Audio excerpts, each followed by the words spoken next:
Hello children, ఈరోజు మనం refraction of light at curved surfaces అనే చాప్టర్లో ఇంపార్టెంట్ బిట్స్ ఏమి ఇస్తారనేది చూద్దాం.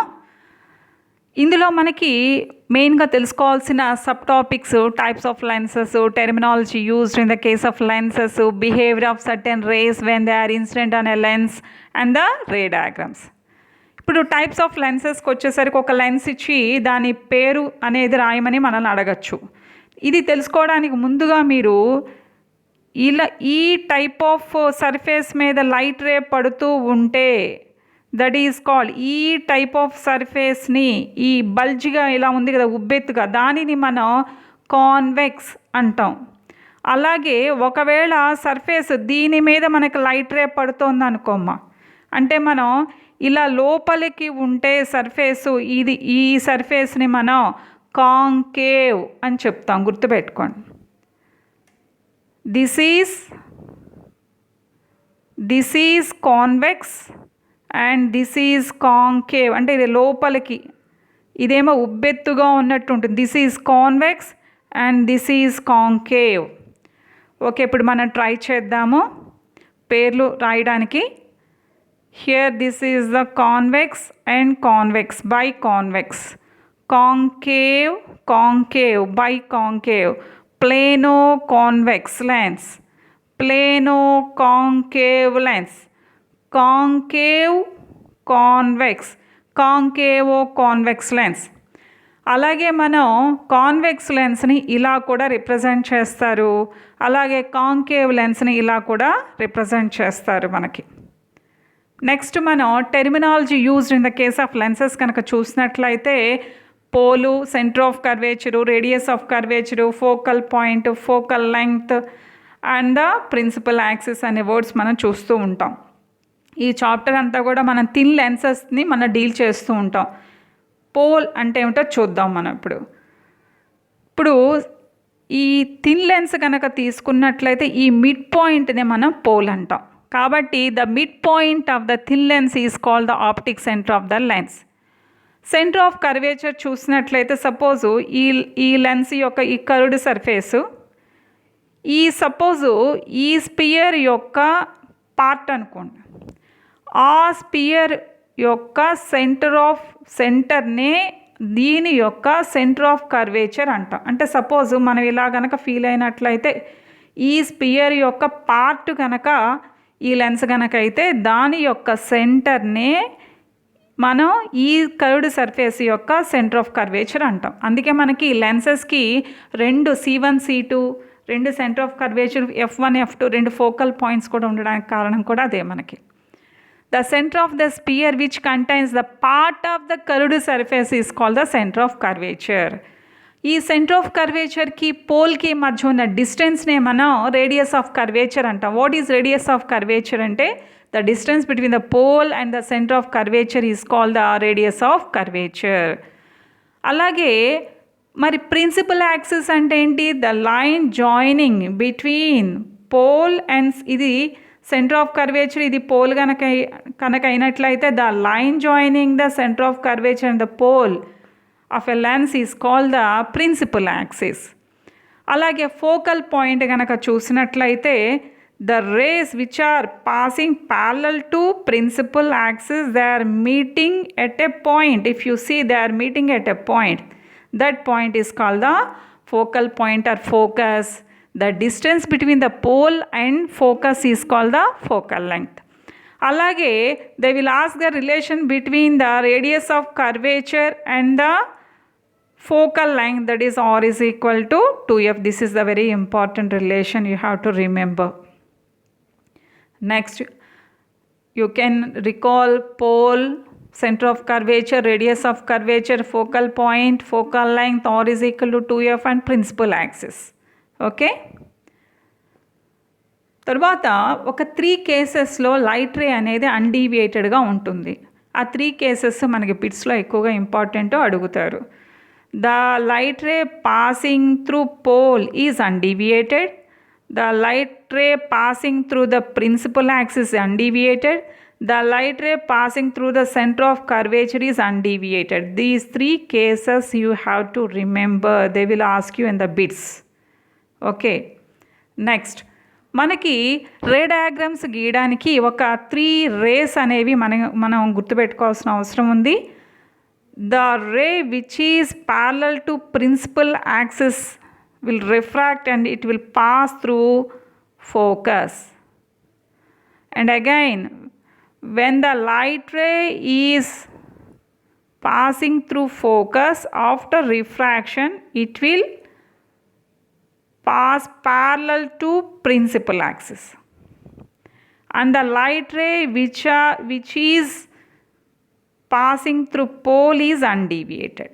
These 3 rays are very essential to draw the ray diagrams. Again, I am repeating here.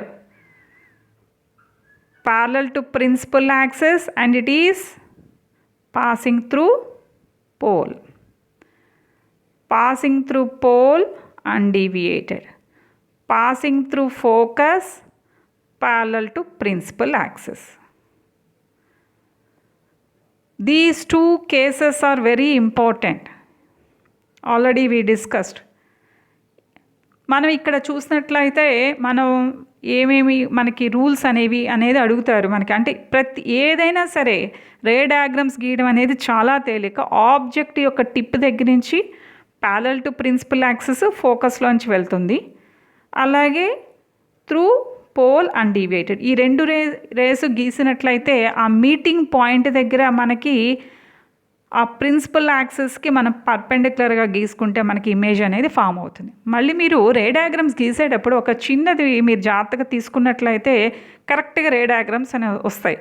మీరు ఇక్కడ 2F1 ఇక్కడ F ఈ పాయింట్స్ కరెక్ట్గా ఈ రేడియస్ ఆఫ్ కర్వేచరును ఫోకల్ లెంగ్త్ కరెక్ట్గా focal length radius of curvature focal లెంగ్త్కి డబల్ ఉండే, అంటే ఇది 10 సెంటీమీటర్స్ తీసుకున్నారనుకోమ్మా, ఇది 20 సెంటీమీటర్స్ తీసుకోండి. అప్పుడు కరెక్ట్గా మీరు రే డయాగ్రామ్స్ అనేవి నీట్గా రావడానికి అవకాశం ఉంటుంది.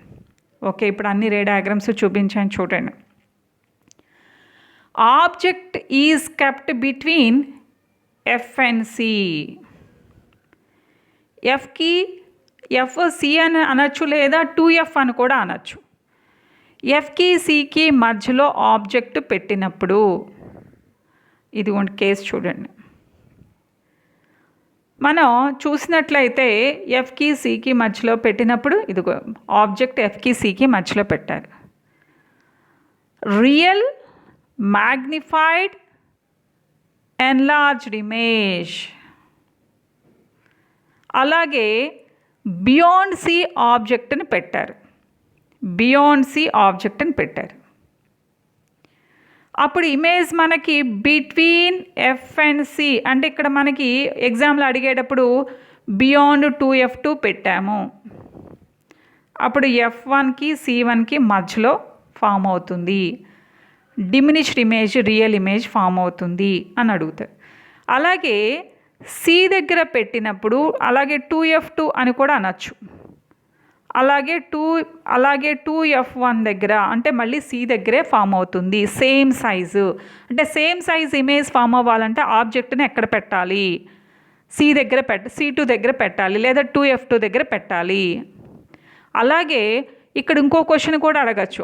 ఇక్కడ మనకి సేమ్ ఇది మనకి రేడియస్ ఆఫ్ కర్వేచర్, ఇది రేడియస్ ఆఫ్ కర్వేచరే. ఆబ్జెక్ట్ డిస్టెన్స్ ఇమేజ్ డిస్టెన్స్ ఈక్వల్గా ఉండాలంటే ఇమేజ్ మన ఆబ్జెక్ట్ని ఎక్కడ పెట్టాలి? 2F2 దగ్గర. ఇమేజ్ సేమ్ సైజు ఉండాలంటే ఆబ్జెక్ట్తో కంపేర్ చేస్తే ఇమేజ్ సైజు సేమ్గా ఉండాలి అంటే ఎక్కడ పెట్టాలి? ఇలాంటి క్వశ్చన్స్ వచ్చినప్పుడు మనం గుర్తుపెట్టుకోవాలి, on 2F2 you have to keep the object, then we shall get the same size real image at 2F1, that is C1. అలాగే ఇంకొక క్వశ్చన్, ఇంపార్టెంట్ క్వశ్చన్ ఏంటంటే, మనం ఎక్కువగా కాన్వెక్స్ లెన్స్తో real images we can get the real images, but only in one case we shall get the virtual image. Where we shall get the virtual image అంటే ఈ కేసులో మన వర్చువల్ ఇమేజ్ అనేది వస్తుంది. బిట్వీన్ ఎఫ్ అండ్ టీ ఆబ్జెక్ట్ని పెట్టినప్పుడు virtual image అనేది మనకి వస్తుంది.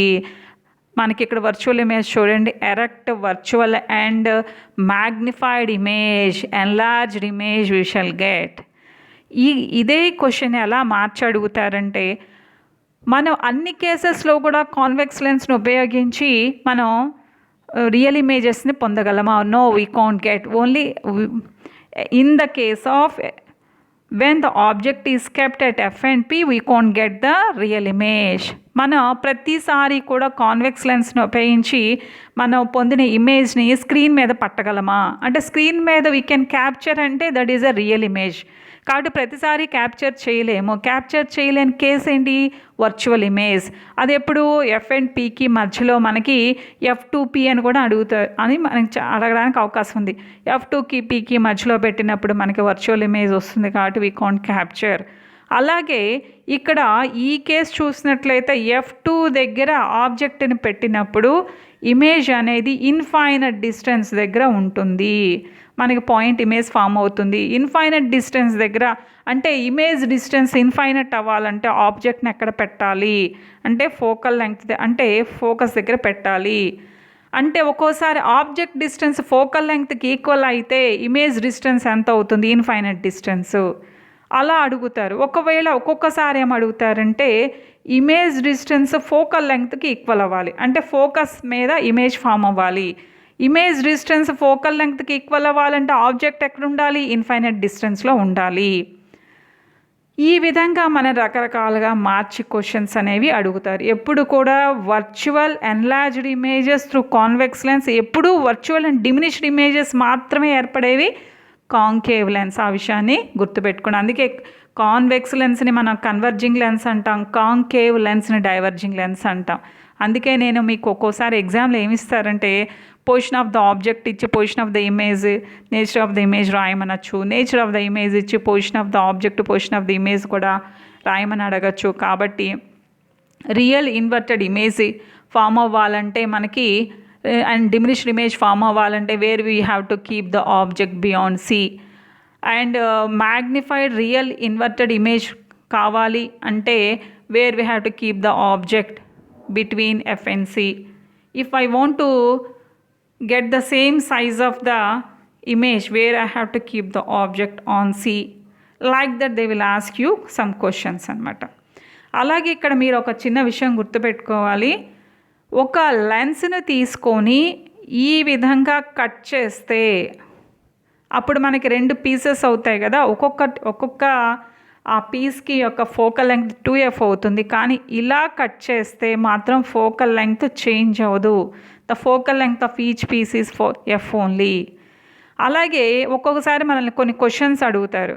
ఒక లెన్స్ తీసుకున్నాను నేను 3 టైప్స్ ఆఫ్ డిఫరెంట్ మెటీరియల్స్, ఇది డిఫరెంట్ మెటీరియల్స్ నేను ఆ లెన్స్ని ప్రిపేర్ చేశాను. How many images I will get? 3 images. If the materials are 5 we shall get 5 images. అది ఎప్పుడు ఈ విధంగా హారిజాంటల్గా ఉంటే ఇలా ఉన్నప్పుడు మాత్రమే మనం 3 ఇమేజెస్. ఒకవేళ ఇలా ఉన్నాయనుకోమ్మా అప్పుడు మనకి కాదు. కాబట్టి ఇలా ఎప్పుడు మనం ఇలా ప్రిపేర్ చేస్తే ఎప్పుడు సింగిల్ ఇమేజే ఉంటుంది. ఇలా కనుక ప్రిపేర్ చేస్తే డిఫరెంట్ మెటీరియల్స్తో లెన్స్ని ప్రిపేర్ చేస్తే మనకి డిఫరెంట్ నెంబర్ ఆఫ్ ఇమేజెస్ అనేవి ఫామ్ అవుతాయి. గుర్తుపెట్టుకోండి. కాబట్టి వాళ్ళు ఆ డయాగ్రామ్లో ఎలా ఇచ్చారనేది జాగ్రత్తగా చూసుకోండి. Now we shall practise some bits. Which lens is called as converging lens? Convex lens. Diverging lens అయితే కాంకేవ్ లెన్స్ అనే రాసేవాళ్ళం. గుర్తుపెట్టుకోండి. అదే రెండో బిట్ అదే అడిగారు చూడండి. The lens which forms always virtual and diminished images, concave lens. The lens which forms magnified and virtual images, magnified virtual, convex lens. అలాగే which lens is used in the construction of microscopes? Convex lens. The light race passing parallel to principal axis అంటే మనం already అనుకున్నాం కదా, parallel to principal axis ఒక point దగ్గర meet అవుతాయని. That point is called focus. అలాగే the relation between the focal length and the radius of curvature R is equal to 2F అని ఇప్పుడే మనం డిస్కస్ చేసుకున్నాం. అలాగే నేను ఇందా చెప్పాను కదా, position of the object, position of the image, nature of the image. ఇక్కడ ఫస్ట్ దాంట్లో చూడండి పొజిషన్ ఆఫ్ ద ఆబ్జెక్ట్ ఇచ్చి position of the image, nature of the image కనుక్కోమన్నారు. సెకండ్ దాంట్లోనేమో పొజిషన్ ఆఫ్ ద ఇమేజ్ ఇచ్చి position of the object nature of the image కనుక్కోమన్నారు. Third దాంట్లో nature of the image ఇచ్చి position of the object position of the image రాయమన్నారు. కాబట్టి ఇక్కడ infinity దగ్గర పొజిషన్ ఆఫ్ ద ఆబ్జెక్ట్ ఉంది కాబట్టి పొజిషన్ ఆఫ్ ద ఇమేజ్ ఎక్కడ ఉంటుంది, ఫోకస్ దగ్గర ఉంటుంది. Nature of the image point size. అలాగే సెకండ్ది between F and 2F1 image form అయిందంటే ఆబ్జెక్ట్ ఎక్కడ ఉంటుంది, beyond C2. Nature of the image diminished and real అనేది ఉంటుంది. అలాగే C1 దగ్గర పెట్టినప్పుడు మనకి C2 దగ్గర ఇమేజ్ ఫామ్ అవుతుంది. అలాగే సేమ్ సైజ్ అండ్ రియల్. ఈ టైప్ ఆఫ్ టేబుల్ అనేది మనకి ఫ్రీక్వెంట్గా ఇస్తూ ఉంటారు. ఇది చాలా జాగ్రత్తగా మనం చూడాలి. ఇక్కడ ఏ విధమైన ప్రాబ్లమ్స్ మనం ఏం చెయ్యము. టేబుల్లో యూ వాల్యూ అంటే ఆబ్జెక్ట్ డిస్టెన్సు ఇమేజ్ డిస్టెన్సు ఇచ్చారు. ఇచ్చి ఇక్కడ మనం ఒకటే గుర్తుపెట్టుకోవాలి, u value 60, v value 20, u value 30, v value ఎస్. ఏదైతే సేమ్ వాల్యూ ఉందో దానిని మీరు పట్టుకోండి. ఎందుకంటే that will become the radius of curvature. ఎందుకని C2 దగ్గర పెట్టినప్పుడు C1 దగ్గర ఇమేజ్ ఫామ్ అవుతుంది అనే విషయం మనకు తెలుసు కాబట్టి that 30 centimetres will become the radius of curvature. మనకు already F is equal to R/2. ఎందుకంటే R ఈజ్ ఈక్వల్ 2F కదా, కాబట్టి 30/2 ఏమవుతుంది, ఫోకల్ లెంగ్త్ అవుతుంది. కాబట్టి ఈ విధమైన బిట్స్ ఇచ్చినప్పుడు వెంటనే ఆ సేమ్ వాల్యూ ఉన్నదాన్ని ఐడెంటిఫై చేయండి. ఓకే, రేడియస్ ఆఫ్ కర్వేచర్ తెలిసింది మనకి, focal length of the lens తెలిసింది. ఇప్పుడు ఒక బిట్ చూడండి, 10 సెంటీమీటర్స్ డిస్టెన్స్లో మనకు ఆబ్జెక్ట్ని పెట్టారంటే ఆబ్జెక్ట్ డిస్టెన్స్ ఫోకల్ లెంగ్త్ మనకి 15 సెంటీమీటర్స్ ఉంటే ఫోకల్ లెంగ్త్ కంటే కూడా తక్కువగా ఉంది. అంటే ఎక్కడ పెట్టినట్టు, మనకి ఫోకస్కి పోల్కి మధ్యలో పెట్టారు కాబట్టి virtual erect and magnified image. అలాగే could you get an image on the screen for every object distance with a convex lens. అంటే స్క్రీన్ మీద ప్రతిసారి మన ఇమేజ్ మనకి వస్తుందా అంటే ప్రతిసారి అంటే రియల్ ఇమేజే ఎప్పుడూ ఫామ్ అవుతుందా అని అడిగినట్లు ఇండైరెక్ట్గా ఫామ్ అవ్వదు కదా, ఒక కేసులో ఫామ్ అవ్వదు కదా. బిట్వీన్ P అండ్ F అయితే మనకు వర్చువల్ ఇమేజ్ కదా, అదే రాశాను. No, when the object is placed between P and F we will get virtual erect and enlarged image on the other side of the same side of the object on the next.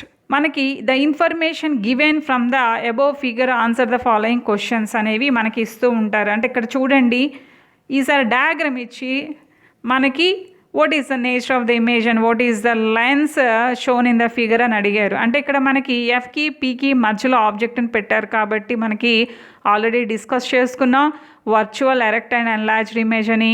అది మనం ఎప్పుడు కూడా virtual enlarged image అయితే అది convex lens కాబట్టి convex lens అనేది ఏ type of lens అన్నప్పుడు convex lens అనేది మనం రాసాము. కాబట్టి ఒకే క్వశ్చన్ చూడండి ఎన్ని రకాలుగా అడిగారు. In order to get a virtual image, where should an object be placed in front of a convex lens? ఇప్పుడే మనం డిస్కస్ చేసుకున్నాం between P and F. In which situation the value of focal length of a convex lens is equal to the value of the image distance?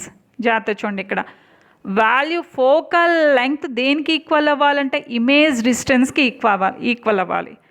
అంటే focal length image డిస్టెన్స్కి equal అవ్వాలి అంటే మనకు suppose ఇక్కడ lens ఇలా ఉందనుకోమ్మా, అంటే ఈ focus దగ్గర image form అవ్వాలి.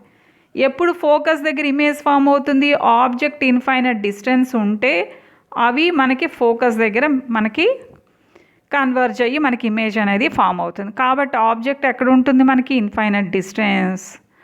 అలాగే in the convex lens in which situation the value of the object distance is equal to the image distance. Already మనం అనుకున్నాం, ఇక్కడ కనుక మన ఆబ్జెక్ట్ని పెట్టినప్పుడు C2 దగ్గర కనుక ఆబ్జెక్ట్ని పెడితే C1 దగ్గర మనకి సేమ్ సైజ్ ఇమేజ్ ఫామ్ అవుతుంది అనుకున్నాం. కాబట్టి అప్పుడు ఆబ్జెక్ట్ డిస్టెన్సు మనకి ఇమేజ్ డిస్టెన్సు ఈక్వల్ అవుతుంది. కాబట్టి ఆబ్జెక్ట్ని ఎక్కడ పెట్టాలి, C దగ్గర C2 దగ్గర పెట్టాలి. Next, mention the characteristics of image formed by a convex lens when the object lies between F and 2F1. F1 2F1 మధ్యలో పెట్టినప్పుడు image will be beyond 2F2, magnified and real. And the next question, light ray passing along the principal axis is undeviated. Along the principal axis undeviated అని ఆల్రెడీ చెప్పుకున్నాం కదా మనం. Yes, it is correct.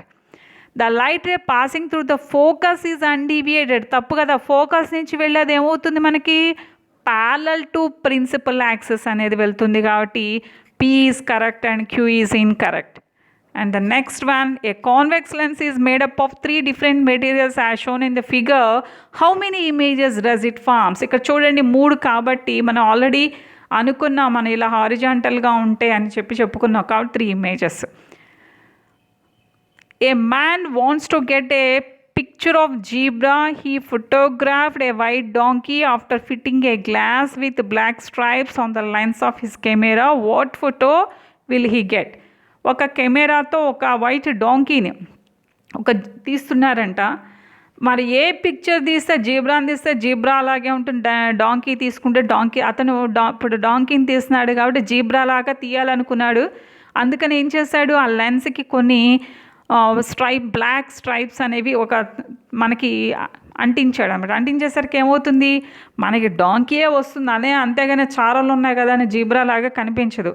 మనం photograph తీస్తే వచ్చే image డాంకీనే. కాకపోతే మనకి లెన్స్ని కవర్ చేస్తాం కాబట్టి కొంత పోర్షను లెస్ ఇంటెన్సిటీతో వస్తుంది అన్నమాట ఇమేజ్. అలాగే ఒక్కొక్కసారి ఒక పిక్చర్ ఇచ్చి కంప్లీట్ ద ఫాలోయింగ్ పిక్చర్ అని ఇస్తారు. ఇక్కడ F2కి మధ్యలో ఆబ్జెక్ట్ ఉంది కాబట్టి బియాండ్ 2F2 ఫామ్ అవుతుంది కాబట్టి ఆన్సర్ ఏమవుతుంది, C అవుతుంది. అలాగే which one of the following materials cannot be use to make lens అంటే వాటర్, గ్లాసు, ప్లాస్టిక్, క్లే అనేది అసలు నాన్ ట్రాన్స్పరెంట్ కాబట్టి క్లే అనేది మనం ఆన్సర్గా పెట్టుకోవాల్సి వస్తుంది. అలాగే the mid point of the thin lens is called, already టెర్మినాలజీతో చూసాం, mid point of the thin lens pole. అలాగే ఇంకో క్వశ్చన్ చూడండి, write the behaviour of light rays when it is passing through the optic centre. Optic centre గుండా వెళ్తుంది, pole గుండా వెళ్తుంది అంటే ఏంటి మనం ఆల్రెడీ అనుకున్నాం కదా, మనం గుర్తొచ్చింది ఆ కేసు. ఇలా మనం ఇలా గనక ఉన్నట్లయితే ఇలా పోల్ గుండా వెళ్తోంది లైట్ రే అంటే అన్డీవియేటెడ్ అని మనం ఆల్రెడీ చదువుకున్నాం. అదే కేసు అడిగారు వాళ్ళు. Right the lens formula 1/f = 1/v - 1/u అని రాసి మనం ఏం చేయాలంటే ఇక్కడ 1/f =